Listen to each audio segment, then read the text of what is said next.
Our silly game saved my daughter's life. I never thought those 5 words would ever make sense together, but here I am, telling you how something as simple as a game, a silly little routine we played every night, ended up saving the most precious person in my world. It all started as a joke. My daughter Mia was 6, bright, curious, full of imagination. Every night before bed, we played a game called Detective Daddy. I'd pretend to be a clumsy detective, and she'd hide a clue somewhere in her room. My job was to find it, but the rule was that she had to give me hot or cold hints depending on how close I was. We'd laugh, giggle, and sometimes the game would go on for half an hour until she finally burst into giggles and shouted, "Daddy, it's under the bed!" It was our ritual, her favorite part of the day, and honestly mine too. It was silly, simple, and made her feel seen, loved, and clever. Then, one ordinary Thursday night, everything changed. We played as usual. She hid her clue, a small toy unicorn, somewhere in her room. I pretended to search, bumping into furniture, making dramatic sounds. "Oh no, the mysterious unicorn is missing again." She laughed so hard she fell on the bed. That laugh. I can still hear it. But halfway through the game, something strange happened. I noticed she was breathing heavier than usual. Not from laughter, this was different. Shallow, fast breaths. "You okay, sweetheart?" I asked. She nodded, but she looked pale. I thought maybe she was tired.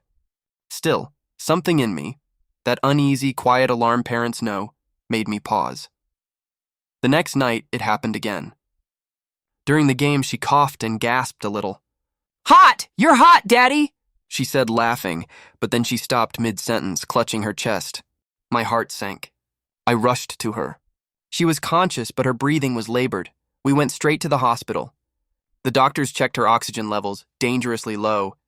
After scans and blood tests, they told us something that froze my world. Mia had a rare form of asthma that often goes undetected until it's too late.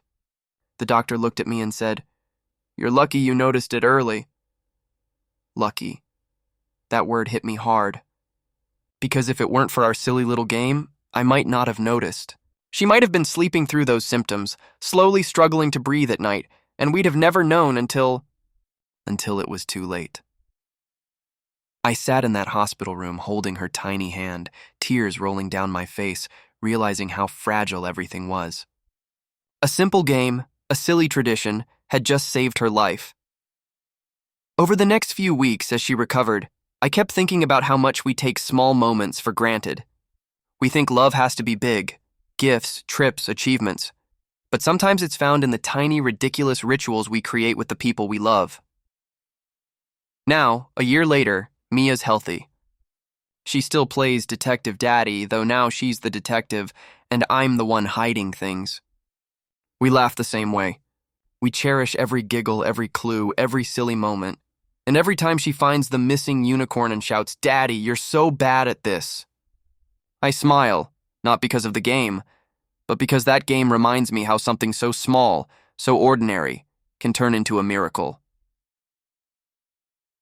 So here's what I learned. Never underestimate the power of being present. The stories, the games, the laughter, they're not just moments. They're lifelines. And sometimes those lifelines are the very things that keep the people we love alive. Our silly game saved my daughter's life. And now, every night, it saves me too.